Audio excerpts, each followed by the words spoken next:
Hello everyone, my name's Erin and welcome to my symposium paper. My paper is entitled Rotten and Ridiculous, Alternative for Deutschland, the Presentation of German Cultural Heritage and National Identity. Just before I get started, I just want to mention that I don't own any of the rights to the images in this presentation, and there is an image credit slide at the end. There's also a bibliography of any academic sources that I've used. I want to apologise in advance for any mispronunciation of German words. I'm still learning, so bear with me. This paper will cover the recent political success of the radical right-wing party Alternative for Deutschland and their views on heritage, memorialisation and cultural practices. I will give a brief overview of the party's formation and increasing success in the polls, and using their 2017 party programme, I will form the first part of my argument. I will explore how the AfD approach language and their reignition of the term VOLK.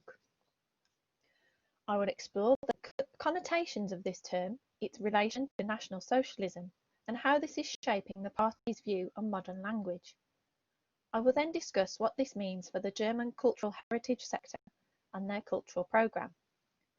This will then lead to an analysis of the AfD's views on historical narrative and the policy of VERGEGENHEITSBEWÄLTIGUng, which translates to coping with the past. I will explore the formation of this policy and how historical consciousness has been influenced through time. This discussion will then develop into a study of the culture of remembrance and the AfD's views, focusing on two memorials, the Memorial of Murdered Jews in Europe in Berlin and Gunter Demnig's Stolpersteine. I will conclude with a brief summary of points and what the AfD could mean for the future of German cultural heritage.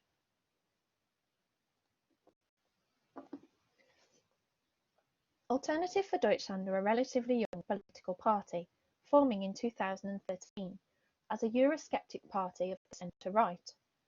Gradually, they became more radicalised and focused more on cultural issues such as immigration and an increase in the Muslim population.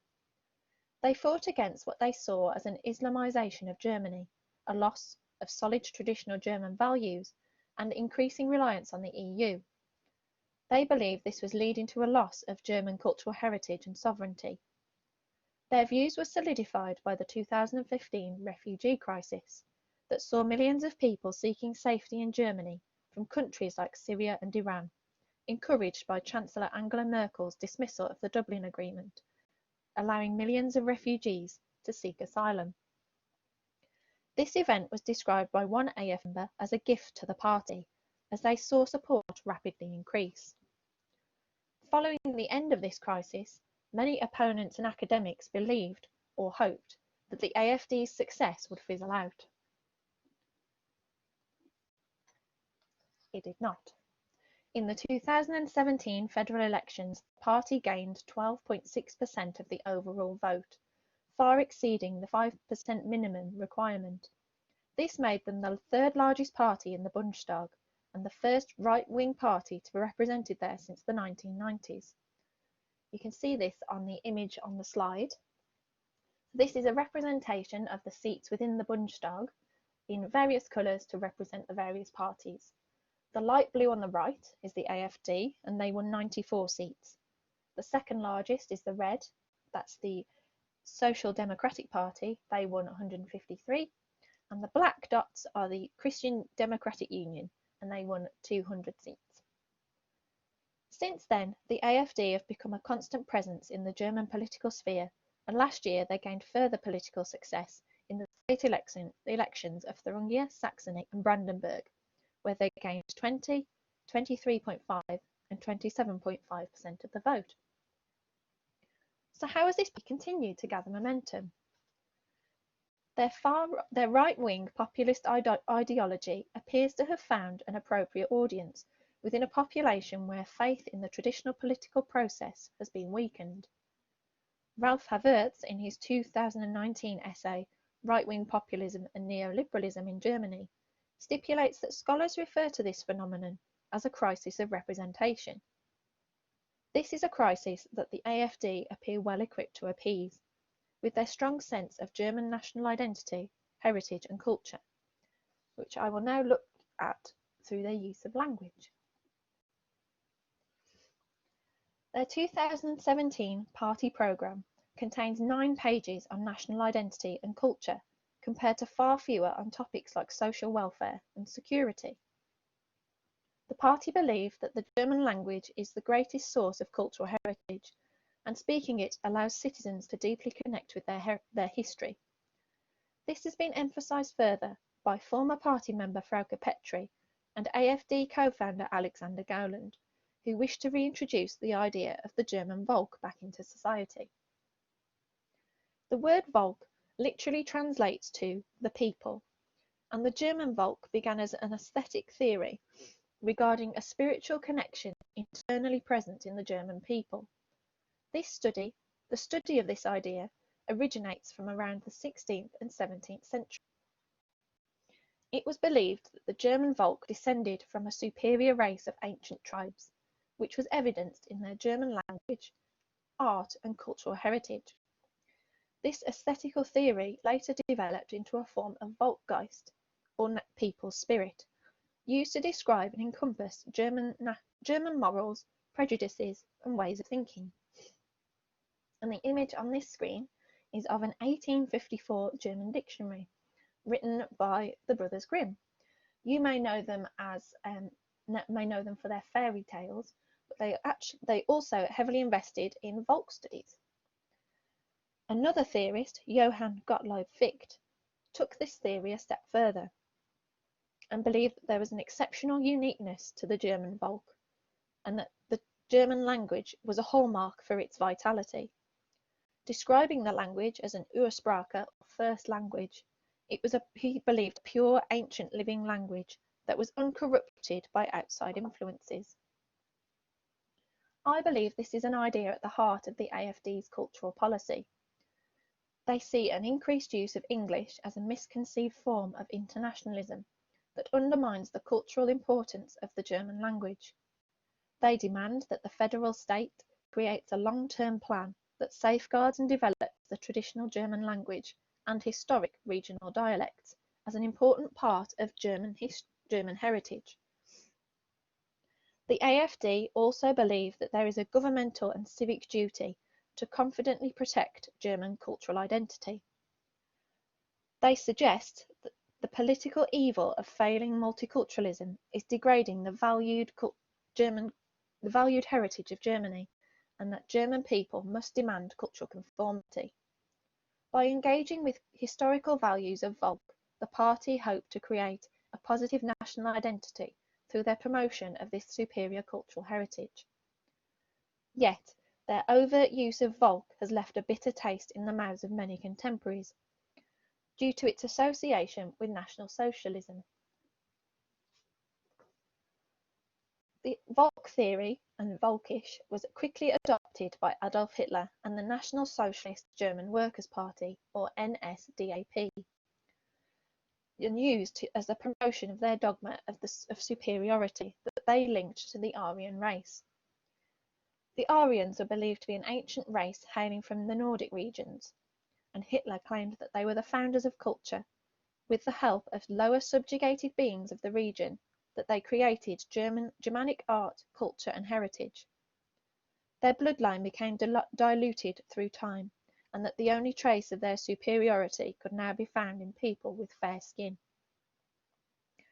Hitler believed that under certain circumstances the Aryan bloodline would resurface and, via the will of the people, create a new wave of superior culture. And in a 1933 speech at an NSDAP Congress of Culture, he stated that National Socialism would champion those who display the characteristics of the original Aryan, and that only by selecting the best elements can its cultural makeup be forged. The original aesthetical theory of Volk was replaced by political, biological and racist agendas, and became increasingly associated with Hitler's murderous ideology. The use of Volk and other words by the AfD have led to many comparisons by academics, with some believing that their use of the term is an avenue to cultural authoritarianism. Alexander Hausler claims that their use is an emotional catch basin and a lightning rod for pent-up anger conveyed through misunderstood abstract relations of power and competition. The AFD's views on cultural heritage are eerily similar to those of the NSDAP, by championing the best elements of the German VOLK to create a superior national identity. This creates a very narrow cultural spectrum by which the party conceptualises Germany's cultural institutions, such as museums and theatres. The idea of VOLK is paired with an emphasis on Christianity, the Renaissance, Age of Enlightenment, and Roman history, three pillars of what the AFD believe is a successful German cultural heritage. Julian Gottfarth, a researcher specialising in the far right from the London School of Economics, suggests that the AFD are using their political powers to curb cultural productions that in their opinion undermine national pride, that they instead wish to impose a dominant German identity that is celebratory rather than critically engaging. This has led to tension between many cultural institutions and the AFD, as the party places them under increasing scrutiny. In the areas where the party has received the most success, the AFD have become increasingly vocal about cultural affairs, as you can see from these headlines from the Atlantic, the one at the bottom, and the Deutsche Welle, which is the one at the top. From picketing outside theatres, filing legal complaints, to demanding a cut in public subsidies. At the Starterhausspiel Dresden Theatre, they witnessed AFD picketing after they produced a play based on xenophobic quotes spoken by contemporary far-right movements, with the party suggesting that public funds shouldn't be spent on such things. An AFD member of the Bundestag's Cultural Affairs Committee demanded a cut in subsidies for one Berlin theatre after its artistic director spoke critically of the party, and in Stuttgart, they requested a list of nationalities of all artists in the state-run opera, orchestra and ballet. These continued clashes are a critical issue, as much of all heritage and cultural funding in Germany comes from the state government. Joachim Clement, from the Dresden Theatre I've just mentioned, stresses that his institution was receiving public funds and subsidies precisely because of its independence from the government. This continued interference in cultural institutions left many worried about their future cultural offerings and the future of sites such as the UNESCO World Heritage Site at Potsdam and cities such as Dresden, who recently applied to be a European Capital of Culture for 2025, and whose cultural institutions pride themselves on their multicultural, pluralistic outlook. Marian Ackermann, Director General of the Staatliche Kunstsammlungen in Dresden, suggests that our cultural outlook has been part of our international outlook has been part of our cultural principles since the 18th century. What purpose are our cultural institutions supposed to serve if we take a step back now? By attempting to dominate the cultural institutions at the heart of their state territories and across Germany, the AfD are initiating an authoritarian culture similar to Hitler's notion of a superior Aryan race. By doing this, they are also attempting to omit historical narratives they see as having a negative impact on the future of German cultural heritage. According to the AfD, the era of National Socialism has been given exaggerated significance within the wider context of German history, and the way in which these events are remembered and commemorated are impacting on the progress of cultural heritage. Björn Höcke, the leader of the AfD in Thuringia, has said that German history is handled as rotten and made to look ridiculous. His colleague Alexander Gauland has described the Nazi era as a speck of bird shit in over 1,000 years of successful German history, and that German citizens should be proud of their soldiers in both world wars. Both the viewpoints of Höcke and Gauland are aimed at the collective guilt that permeates German history and the common idea of VERGEGENHEITSBEWÄLTIGUng, which encapsulates the way in which German history is taught, commemorated, and used to form national identity. Vergegenheitsbewältigung first became a feature in German heritage shortly after World War II, following the German surrender and the country's division between the Allied forces. This led to the creation of the German Democratic Republic in the east and the Federal Republic of Germany in the west. Historical narratives of both East and West were reduced from grand national narratives of battles and bourgeoisie history to socio-scientific historiographies of liberal movements and the history of everyday life, as both states created clear distinctions between the era of National Socialism and the new ruling regimes.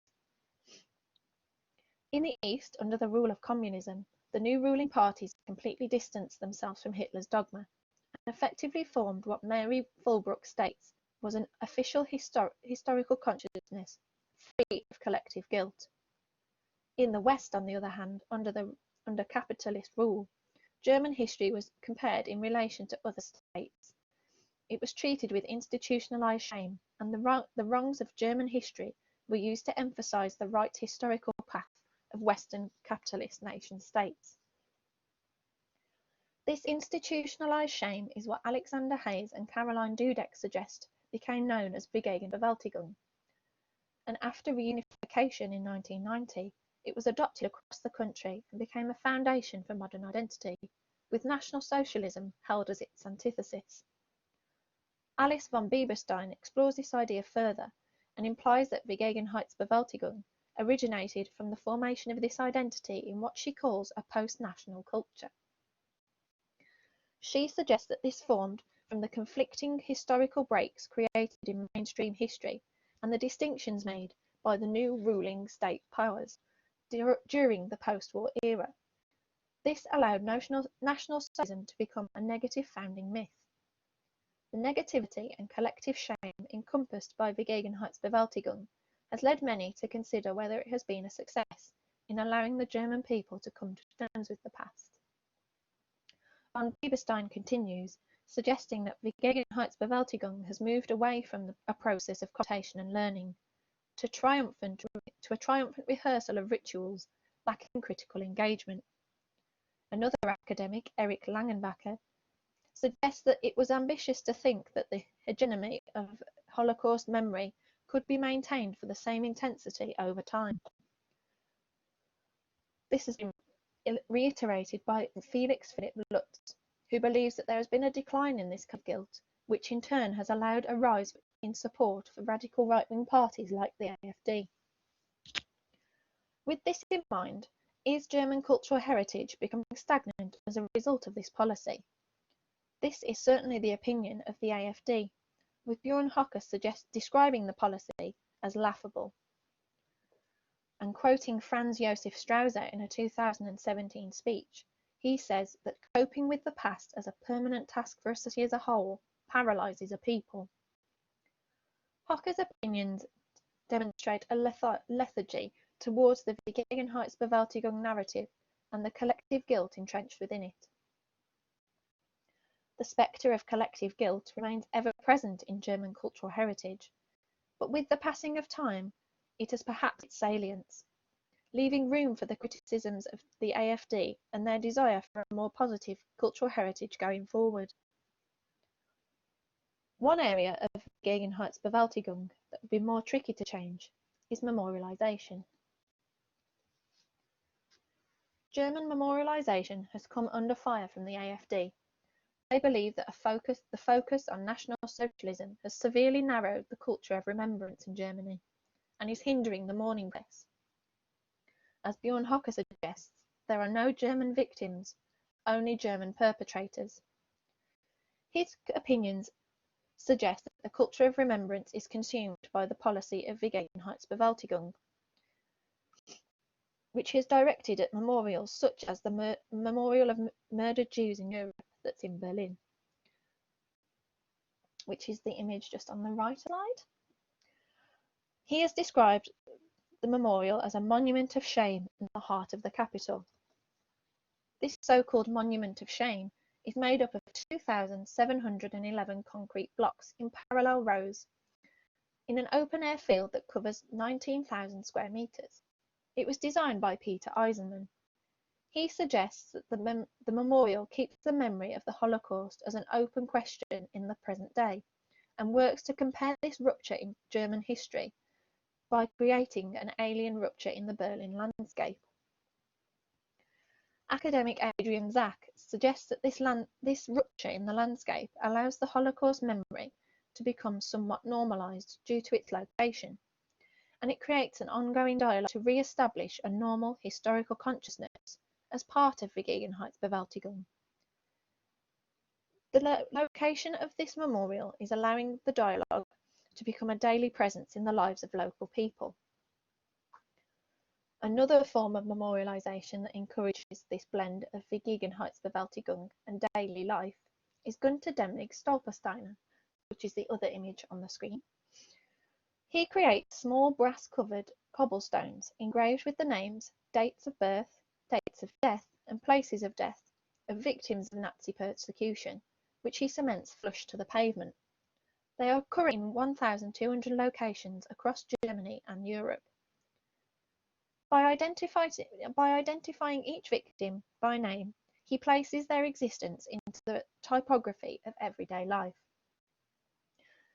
This memorialisation has also been met with AfD opposition, with one member proposing that Stolpersteine mandated who the German people should commemorate, when and where, stating, "Who gives these pushing moralists the right?" The AfD view this encroachment of memorialisation into everyday life as a further advancement of the collective guilt narrative, further paralysing the lives of German citizens. However, Zach argues that VERGEGENHEITSBEWÄLTIGUng is a necessary movement toward a contemporary understanding of the Deutschsein, or being German. By allowing memorialisation into daily life, it removes the mythical negative foundation discussed by von Bieberstein, and allows for a critical engagement of German identity. As much as the AfD fight against the guilt of VERGEGENHEITSBEWÄLTIGUng, there must be open, regular acknowledgement of that heritage in order to move forward towards a possible positive cultural heritage. Nicholas Frank, son of Hitler's Governor-General in Poland, says it better than me. He says, "I have heard this deadlocked silence, not really wanting to acknowledge our crimes. But only if we can acknowledge them can we live an honest life without hatred, despite the anger and pain involved." It is this critical engagement that the cultural and heritage sector in Germany is continuing to develop despite the desires of the AfD.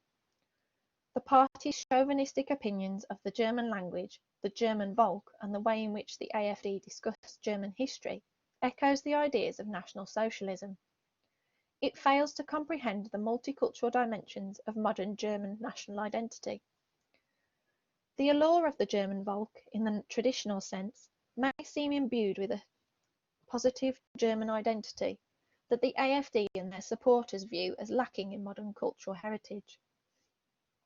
However, by using this narrative to edit cultural heritage, their positive idea is overshadowed by authoritarianism.